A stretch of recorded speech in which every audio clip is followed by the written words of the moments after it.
It's time to wake up. It's time to wake up. It's time to wake up. It's time to wake up. My name is Sina. I work for the Foundation Alliance for Development and Climate. And we work together with companies and also offset providers and think tanks alike. And we are gathering today here because there's lots happening on the carbon market, the voluntary carbon market. And we will start with a short round of introduction of our speakers before we really start digging deep, diving deep, and ask several questions. So I would like to ask you to start with the introduction. Juliette, just let us know your name, the organization you work for, and maybe you can also give us a hint how you answer the question, are carbon credits still sustainable? Okay, but then there's no surprise. So my name is Juliette. I work at the NewClimate Institute, which is a think tank on climate based in Berlin. It's an international think tank. And I would tend to respond no. All right. Kai, please. Okay, yeah. Hello, everybody. My name is Rassmus Landwehr. I'm the head of marketing at myclimate. myclimate is a climate protection and environmental service foundation with Swiss roots. But we serve clients, most of them corporate clients, in the German-speaking markets and all over Europe. And my answer to these questions, agree to disagree here, I think, yes, they are sustainable, but even more important, I think they are essential. But the thing is, we, as the so-called industry, but we all, as the economic ecosystem, should have done better in the past, and we have to do better in the future to avoid questions like these. All right, thank you. You already see there's some tension coming up. Florian, please. Yes, hi. Good morning. My name is Florian Eickhold.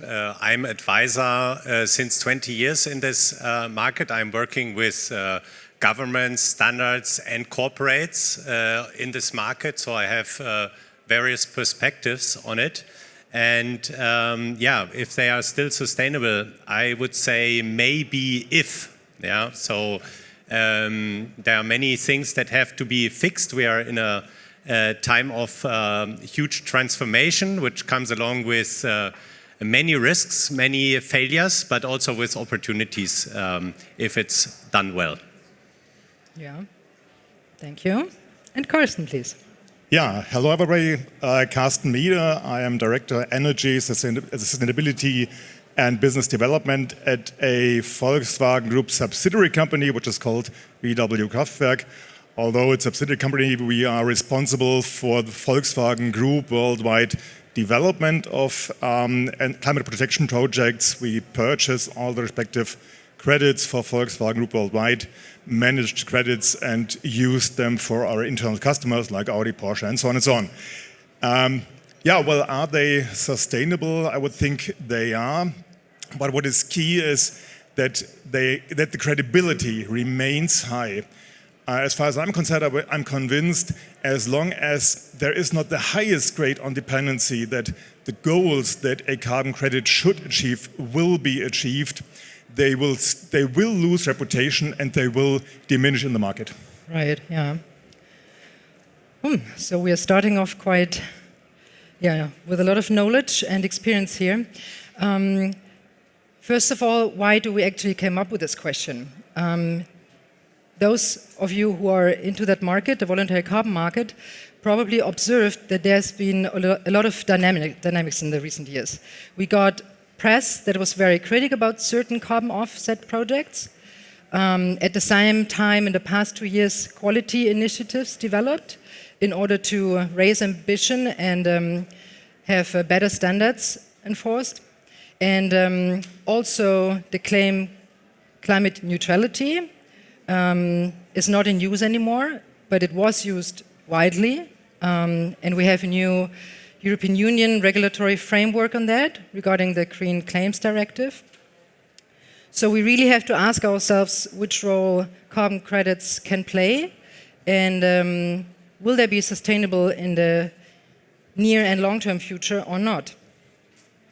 And against the background that I just briefly described right now, I would like to start with you, Florian, to give us a bit more of orientation.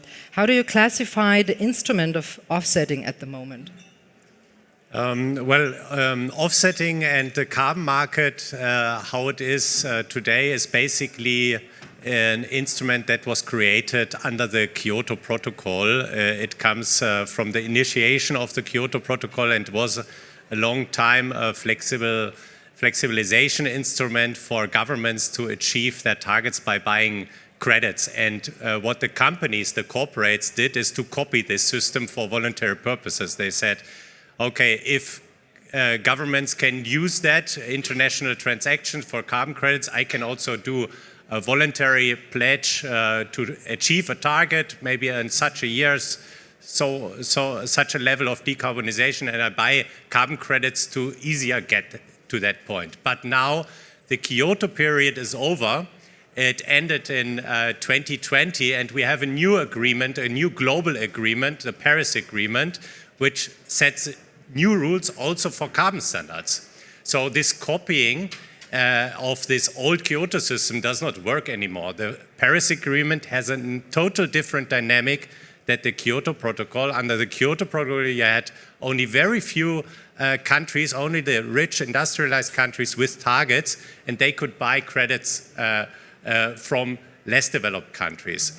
Now, the Paris dynamic is that all countries have committed to some targets, to some objectives in their national determined contributions, and now everybody should work towards decarbonization.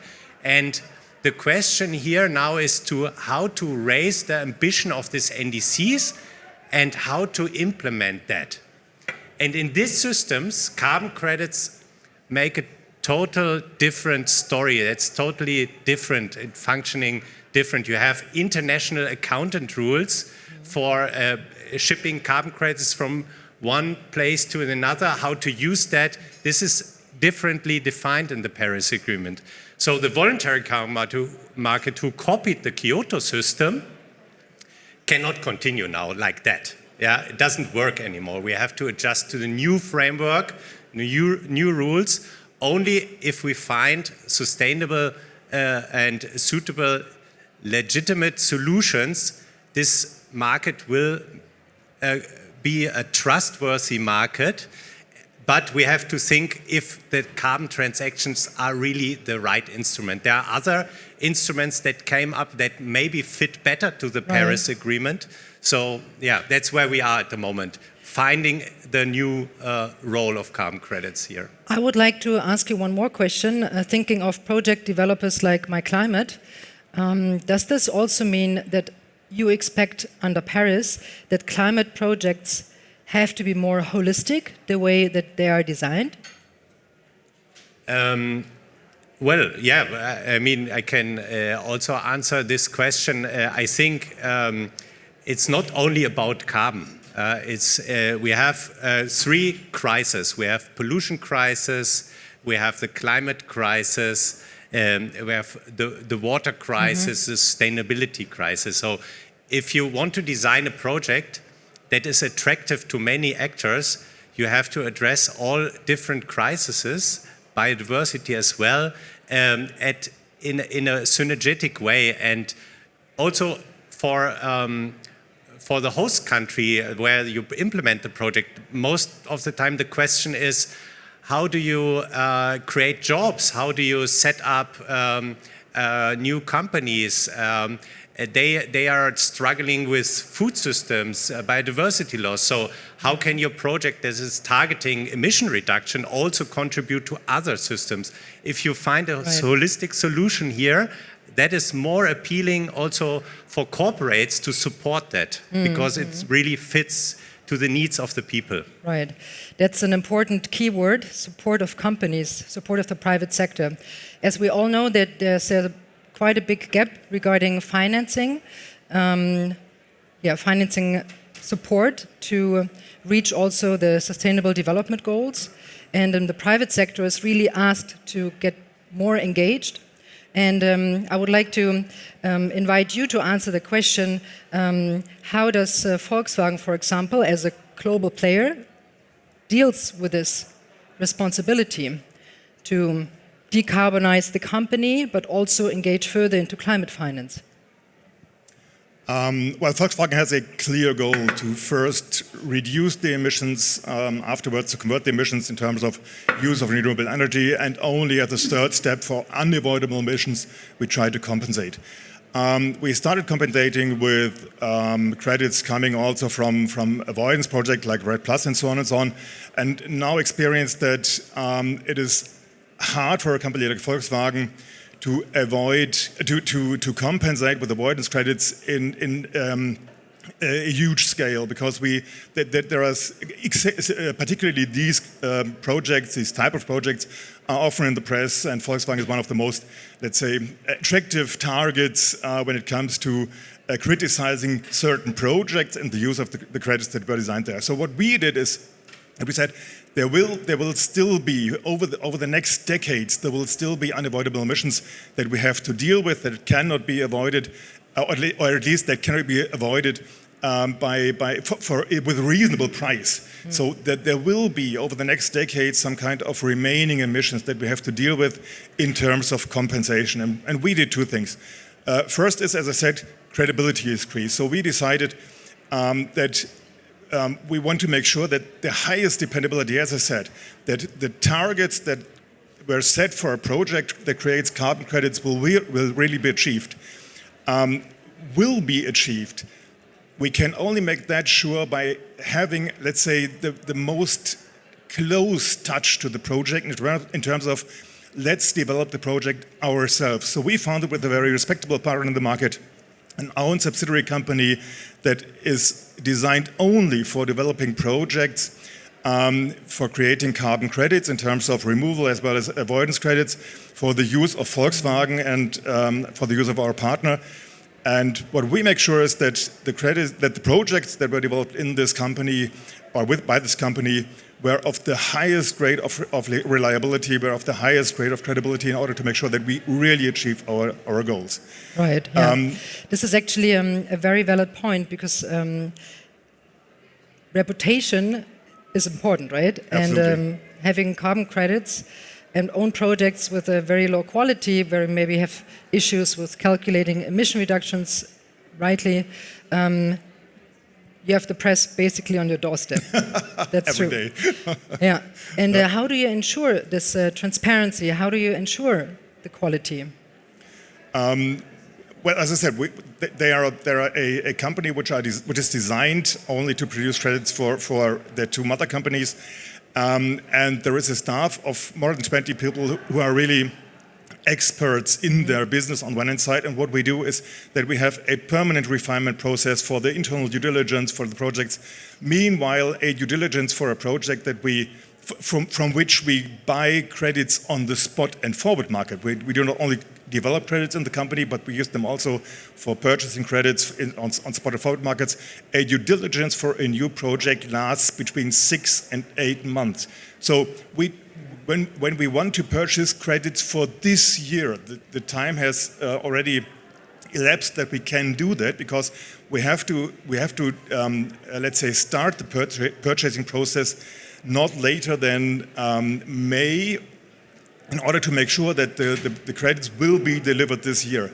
And the process, the due diligence process for an own project development even lasts longer than that. But that is only the first step. The project that we typically develop lasts between, I think the shortest that we have now in stock is, 7 years or so. The longest will be 30, 35, 40 years.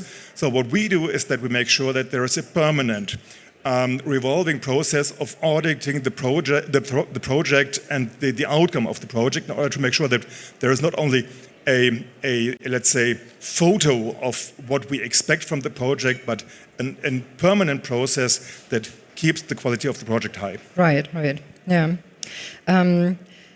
Well, I'm actually glad to hear that the company takes different steps towards climate protection, and you also claim in the sustainability report that the company wants to be climate neutral by 2050.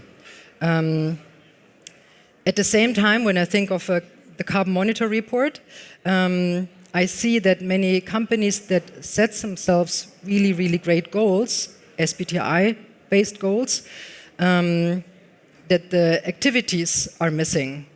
Juliette, how do you describe the discrepancy between setting the goal, having certain activities in place along the value chain? How do you view it? Yeah, that's a very broad question. In our analysis, we showed, so we systematically, it was the third time this year, we systematically analyze corporate climate action and look at targets and look at measures in place to achieve the target. And we look at multilaterals, so we look at only at big companies, and we do observe a huge discrepancy in, so the targets are mostly not high enough. They always have a very good packaging in terms of climate neutrality or 50% reduction until 2030, but then if you look into the details, you see that reductions is actually not reductions, it's a lot of offsetting or other false solutions, we name them.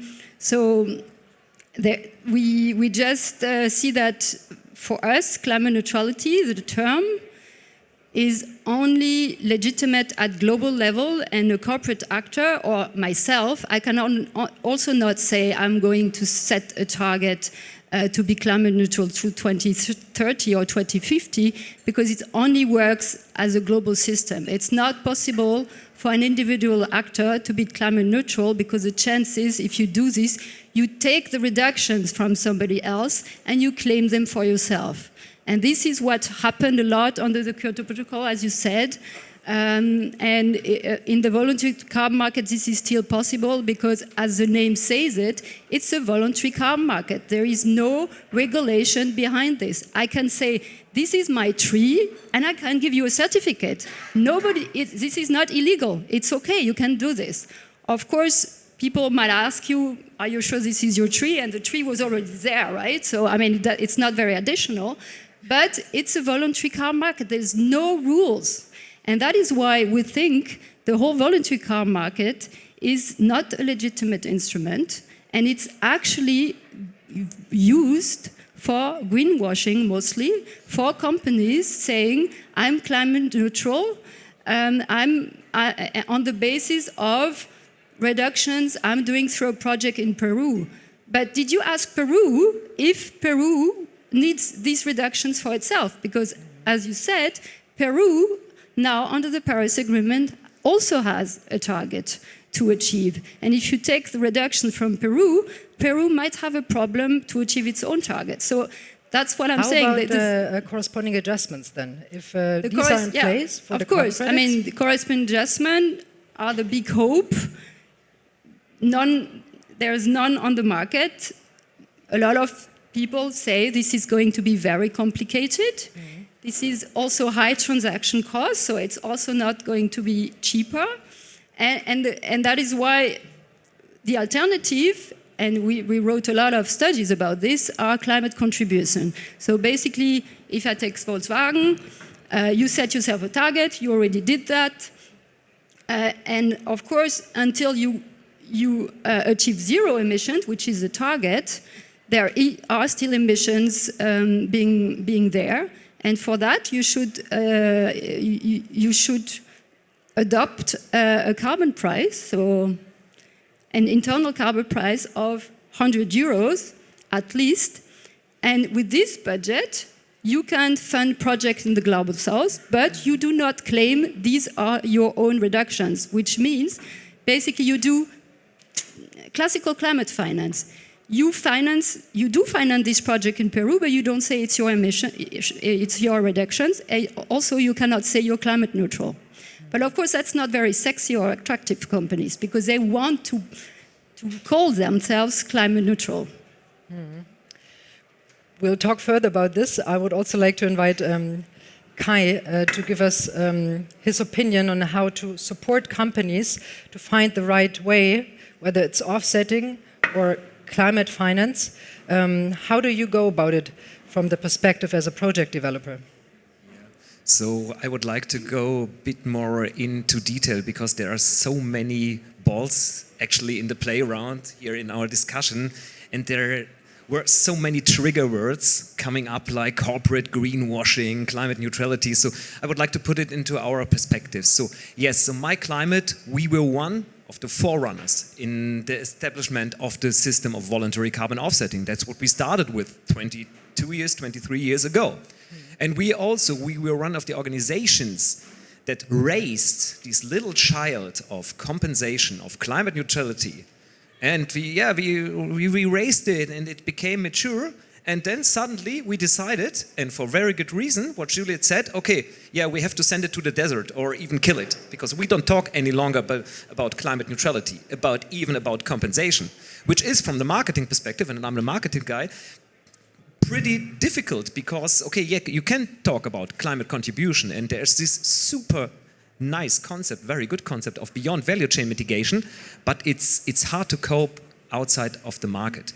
But more importantly, and that's the thing I really want to emphasize. So even in the old times when we had this concept of climate neutrality and offsetting compensation, however we will name it, nobody, literally nobody said, hey, this is the silver bullet to solve the climate crisis. No, haven't heard this because it wouldn't make any sense. But what it is a way, it is a tool to unleash financials to direct them to, in the old times, to the global south, but also to direct them into new technologies, new innovations, even here in Europe or agroforestry project, whatever, as a part of a corporate climate strategy. And a corporate climate strategy, which is only offsetting, is not a strategy. This would be a joke.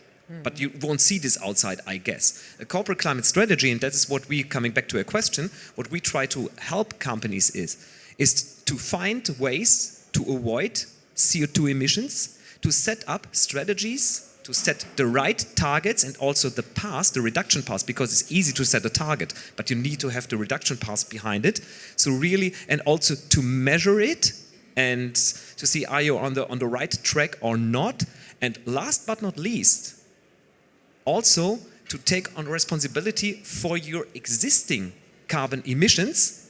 And if you do everything you can, if you put everything in motion to avoid and reduce, then it's really a very good measure also to support projects. Call it offsetting, we don't do this any longer, call it climate contribution, but this is a very essential tool because on a global perspective, we lag behind.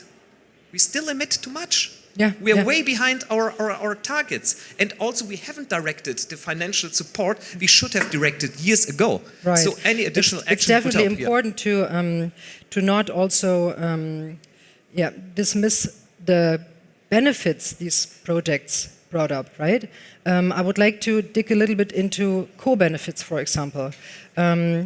Because in my opinion, this is a bit lacking in the public debate, that the carbon offset projects, they're not only there to reduce or offset a company's emission, but they also bring forward a lot of co-benefits. Florian, how would you actually describe the relevance of the co-benefits in those carbon projects and what makes them sustainable from this perspective? I think there is totally correctly a criticism against some elements of carbon credits, and also, for example, the energy efficient cook stove, which is a very popular type of carbon credit in the market, so where you distribute cook stoves that use less firewood. There was a lot of criticism against the methodology that this amount of CO2 that was calculated is not correct, etc. And there's of course correctly the debate whether the transfer of credits from one country to a voluntary user as a company is correct. But the project itself, they are great because they reduce indoor air pollution. They help the people living there, the kids running around in these huts or in the hut making their homework, living with less indoor air pollution. They save money for the people. They can spend that money somewhere else because they have to buy less firewood. They increase purchase power of a region.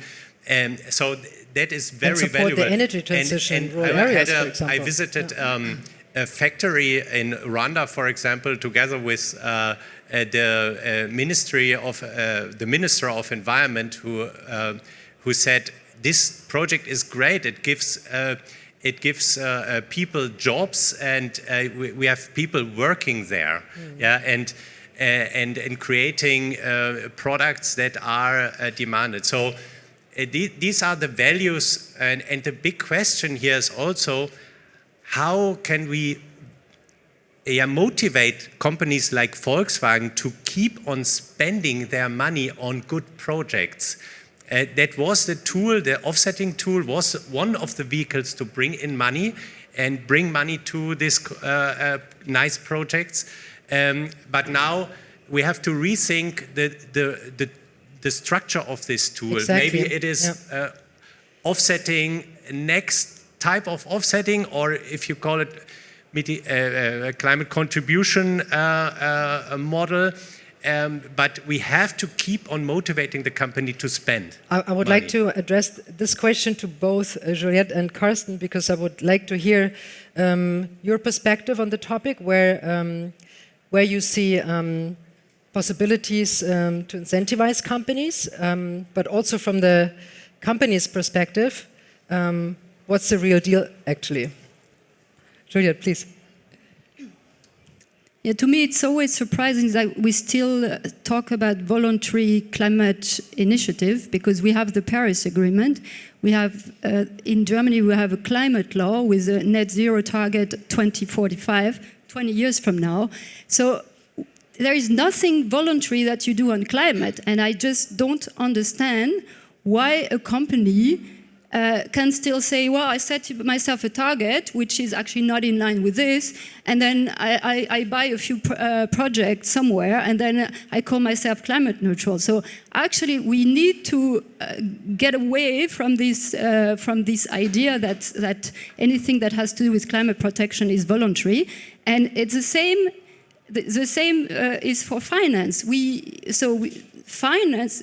Carbon markets is a very specific type of finance, because you do finance a project somewhere, but you ask something in return. You want this allowance, you want this certificate, and how you use this certificate is a very important thing.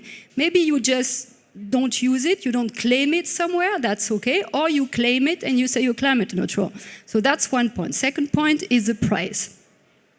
I looked it up as a preparation. The average price on the voluntary car market last year was $7. $7. I don't know if you're aware, but we have an emission trading scheme in Europe, and the average price is €80, right? So what do you think is the highest incentive to reduce for a company? €80 price or $7? Well, you probably know the answer, right? So if you have the possibility to call yourself climate neutral with $7 allowances, well, that's paradise, right? I mean, it's very cheap, and you have this claim. Third thing, the carbon market is an industry. There's a lot of intermediaries along the chain who take a few dollars from this $7. What stays in the country? We tried to analyze this, others tried. There is no transparency on this market, but I'm pretty sure, maybe not in your project, maybe not atmosphere project, but I'm pretty sure on the average market, there's really little money coming into the country. So my position on this is we need to make climate finance not a voluntary thing, and it's of course, that applies to companies, because we call it voluntary again, but Volkswagen has a huge responsibility in the climate crisis. So if we would do climate reparation compulsory, that would be very expensive for your company. Yeah. Before we turn to Kai, please, Karsten, you probably want to respond. Yeah, in a certain way, I agree that climate protection activities must not be voluntary. There has to be some kind of let's say, obligation for all the companies to protect our climate, to avoid climate change and protect our environment. I think the question is, where do we do that and how do we do that? If you compared the voluntary carbon market on the one hand side with the EU emission trading system on the other hand side. Volkswagen is one of the companies that is obliged by the EU ETS, and we spend all the money that you said on the activities here in Europe. And if there are other obligations for Volkswagen reducing emissions, we would do that in Europe for a certain price, of course. But would that help to transform or to finance projects in the global south? I wouldn't think so, because the obligation that we have at Volkswagen mainly is here in Europe, because Volkswagen is a European company. Of course, we have plants in China, yes, we have plants in South Africa, we have plants in South America, but we would not, let's say, do climate protection in the way we do it at the moment. We would not finance reforestation projects in the global south as we do at the moment, because that is not our primary responsibility with the emissions that we have. So if you want to foster some kind of climate finance, you have to give some incentivation for the company to do more than they are obliged to. And the incentivation that we have at the moment is that we can use the outcome of such a project to, let's say, present to the public that we do more than simply trade in the EU ETS or comply to other obligations that we have, but we do something in the global south which is beyond our value chain and which protects global warming at a place where we usually do not act. So if you want to have a finance that acts in a place where usually the company is not present, you have to give some incentivation to do so. So are carbon credits still sustainable if? Yeah, so just let me react, because we have less than 20 minutes now, and so come on, let's start with real talk. Please. So because I feel like in the movie Groundhog Day, I don't know if you know it, so live the same day again and again. We had the discussion about the market itself 10 years ago, 5 years ago, 3 years ago, still the same arguments. And you, Juliette, you're totally right. We have to go there, but we are still here. We are still here, and we cannot waste, from my perspective, more time in discussion, thinking about the perfect world, the regulation to kick in hardly, or the economic system, so really to start to believe and to work. So we have to do now everything we can. And I think this is so important. So I would rather like to talk about how can we change the whole system? How can we make the voluntary carbon markets, as long as they're voluntary, how can we make them work so that they could fulfill what they have promised? So how can we get rid of these cheap $7 certificates? How can we get rid of the whole idea of certificates by not losing more time and by not losing the players like Volkswagen? We need to keep in the game. I absolutely agree with you, and we have to have regulation, and regulation starts to kick in, but this takes time, and we don't have this time.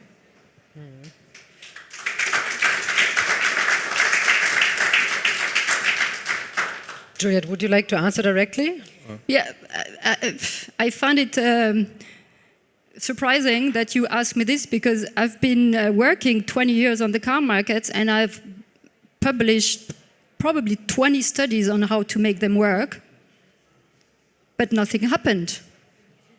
So explain to me why this is not possible. I think because of the voluntary nature of the market, it's not possible to push for high rules in this market, because you always will have people coming with weak rules, offering cheap projects, which are attractive to companies. So I don't really feel responsible for your point, because I tried.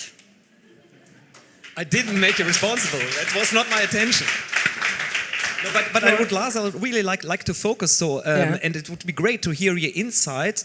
Why you think it didn't work, and if it's the only possible solution to have really strong political regulation? And does it have to come from the European Union or on the global scale? This is the thing, because we ask ourselves, because we really suffer, and It's actually not. just a short thing, because It's not really what suffer from Juliette the mentioned in the loss of beginning, trust. that we need strong regulations. She was also appealing to climate finance as a responsibility of companies, to see it yourself as your task to work on that, and not to have a regulation. I think that's actually also the better case. Companies push forward by setting not only an ambitious goal, but working on it to achieve it without a strong regulation. So, Florian. I wanted to comment a little bit on the Paris Agreement, because actually is not only important what we are doing here in Germany. We have to work on this climate crisis around the world, and there are now these national determined contributions where all countries put some efforts in that, and ideally there would be a global accounting system of CO2. But this is an ideal world. Right. We are not there. This is, I have done inventories for countries. They don't know what's happening in their country. They don't know how many farmers they have. And they are also, the climate plans are sketches of a rough idea what to do. And now under the one solution in the voluntary carbon market, or that at least is discussed, is following the rules of global accounting when you transfer carbon credits. And I have a very positive experience here. The private sector interacting with the government. Let's say they go to a country, say, okay, what is your climate plan? What is your climate target? How can we help you there to implement your long-term strategy? Is your target ambitious? We want to help you to do more. If that dialogue happens, then the government said, okay, maybe we just submitted a paper there, but we don't know really what's written in there. That's the reality. So, but the dialogue is very helpful. If a large company with a lot of tools, a lot of connections to technologies goes to a country, say, hey, look, let's discuss how we can work together on the climate solution. Right. That is a very, very positive outcome, That's I true. think, from the recent developments. Yeah, you're right. I would also like to invite our audience to raise some questions, because I really see the clock ticking. Maybe you also want to address something.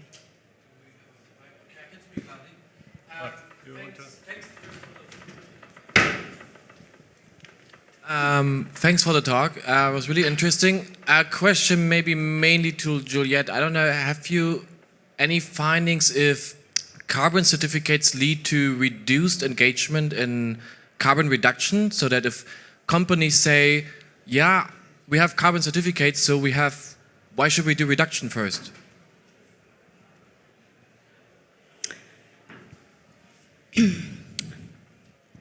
That's difficult question. So because it really depends on the sector the company is in, and what kind of regulation exists, and what is the regulatory incentive for this company to reduce its emissions. So it's very difficult to separate what's voluntary and what's not. And also it depends on the claim. So I would say, but this is not scientific, I would think that companies buying certificates do actually less because it's cheaper. Reducing own emissions is much more expensive than buying a few certificates on the voluntary carbon markets. So maybe I can also add something, because we have seen studies on this topic, studies saying that companies investing in carbon credits or in projects reducing faster. However, these are good research firms, however, they have a data bias. So, and I haven't looked too much into these data, so I said, but from our anecdotal experience of 20 years working with companies, from my perspective, it would make much sense. Yes, some people can think it is cheaper just to invest in credits and claim yourself green. But honestly, would it work in times like these, where you have the overwhelming greenwashing topic all around? So you can do pretty well. You can be at 90% and you will still be claimed as a greenwasher because of the lack of the 10%. So it wouldn't make any sense to do this in that way. And especially the companies who have started to invest in these certificates. And to be honest, the market still is niche. It's still a very niche market. So these were in the first time really the strong believers, and then you have the followers thinking, okay, this is good in terms of my communication. It's also good for me if I'm a B2B company. So I would say most of the companies, or the vast majority, also reduce faster or more. Thank you. Juliette, please. Yeah, I just wanted to add, I also think there is there is no interest for companies for this greenwashing, but this is a European market. If you look at the US market is really, really different. They don't have regulations and they love offsets. And companies right now, we see that through SBTi, which is a science-based target initiative, which is a voluntary initiative that certifies targets at corporate level. And there is a huge push by European foundations and European companies to allow offsets in the system. And they don't have a problem with offset. So just saying, the market is not the same in the US. True. Please. Do we have a mic? Thank you. Question about local and global actions. It's mainly for Karsten, but others can join also. You mentioned about primarily to focus on local actions. However, I would challenge that strongly. We must think about what planet really needs and how we get actions that really work most efficiently. For example, reforestation. We don't necessarily have time to wait for 60 years for one tree to become mature here in the north. Whereas in mangrove's case, it's 15 years and it's fully mature. Plus, if you give €1 for planting one tree to a local farmer, they would be laughing here to you. But in, let's say, Philippines or somewhere in tropics, they would be really thinking that as a valuable thing, especially when you take into account the local social or poverty alleviation aspect. So it becomes more than just tree planting aspect. So please. I absolutely agree that we must not focus with our actions where our plans are, where our company is involved.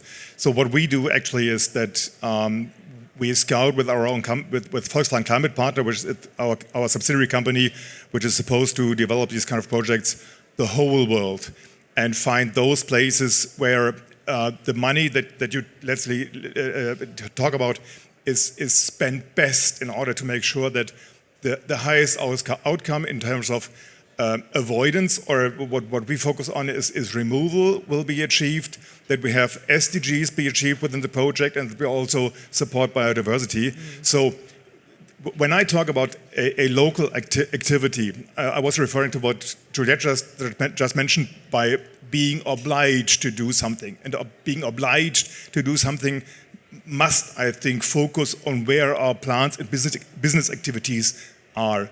But as soon as we are able to go beyond our boundaries, because we're not obliged to do something, because it is voluntary to do something, then we can spend our money where it's spent best in terms of where the best effect can be produced. Okay. Any further questions? So, Leo from Rowan and board member at Composite Foundation. Thank you for a great discussion and debate so far. The Science Based Targets Initiative recently approved the use of voluntary carbon offsets for Scope 3 mitigation. What do you think are some of the benefits and risks of this new change?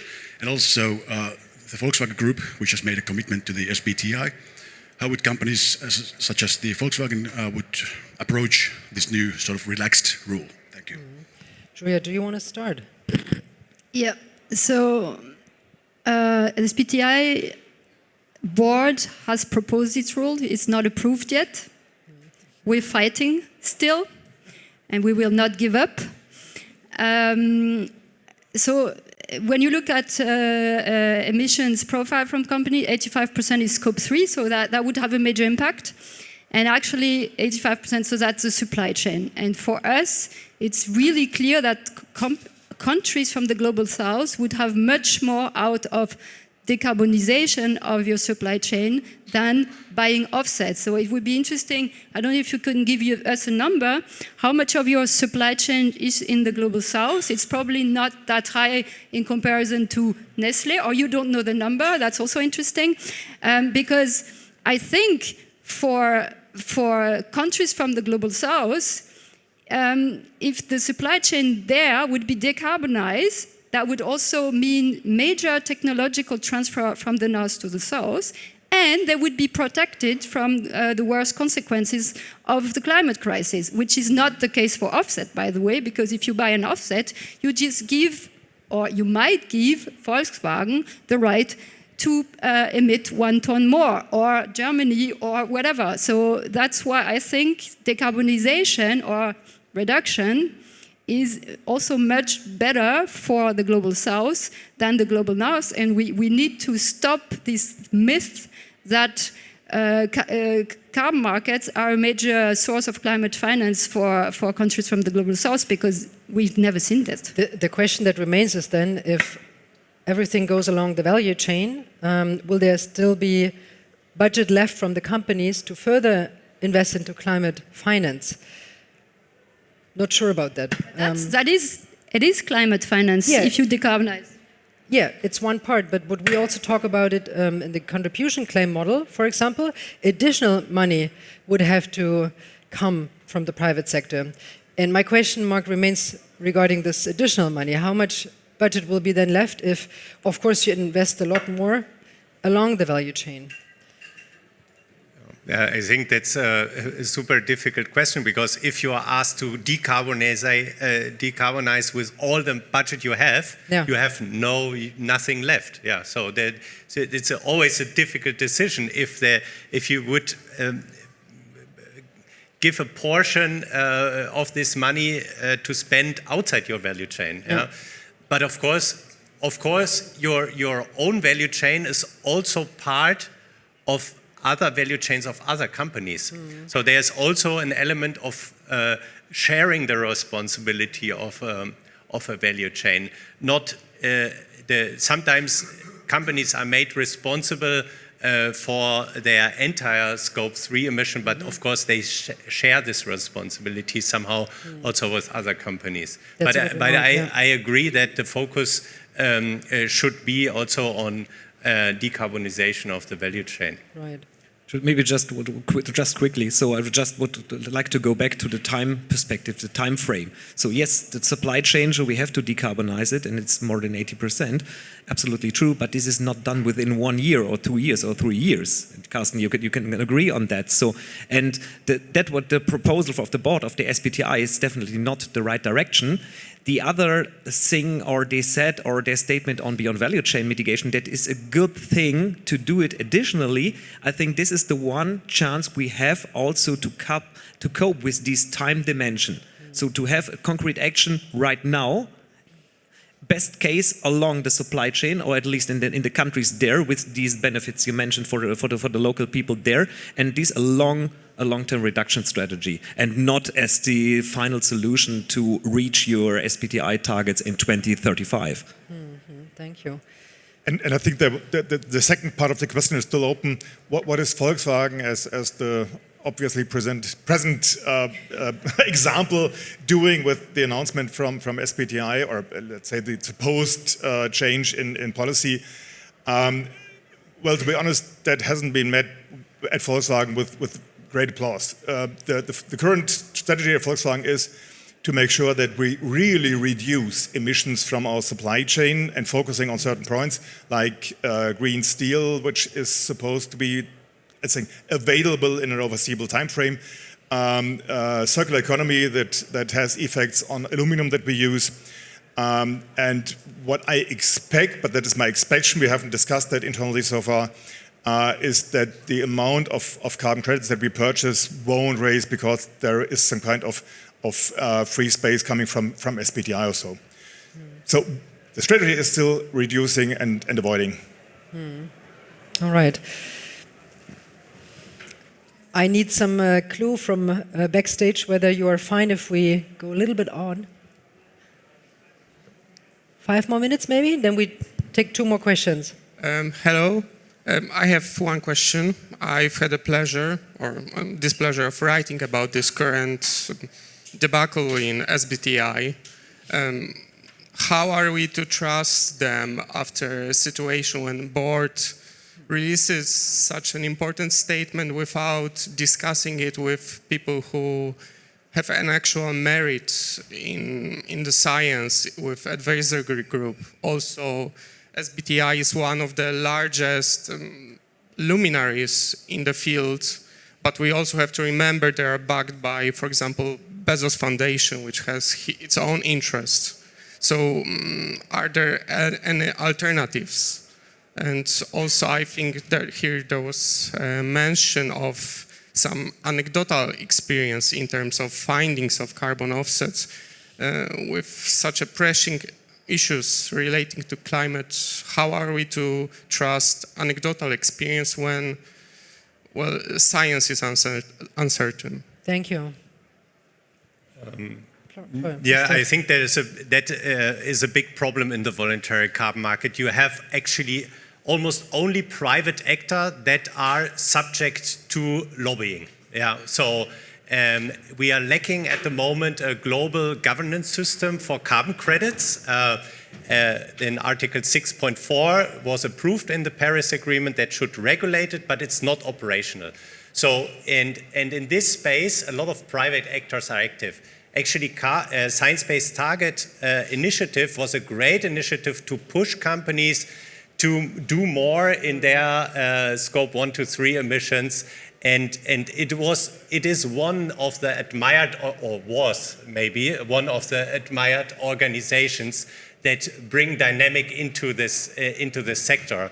And now, of course, that was also for the industry of carbon credits a target. Let's say if they include carbon credits as a tool, then we are fine. If they exclude it, the market is out. So it's like, for example, Science-Based Target introduced the removal credits to, or the removal activities to reach net zero.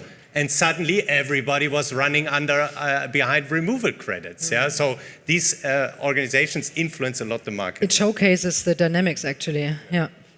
I would give you 1 more minute, but we really have to close. 20 seconds. Oh, please. 20 seconds, but I would like to be a bit heretic here. So yeah, so SBTi was a great marketing and communication story.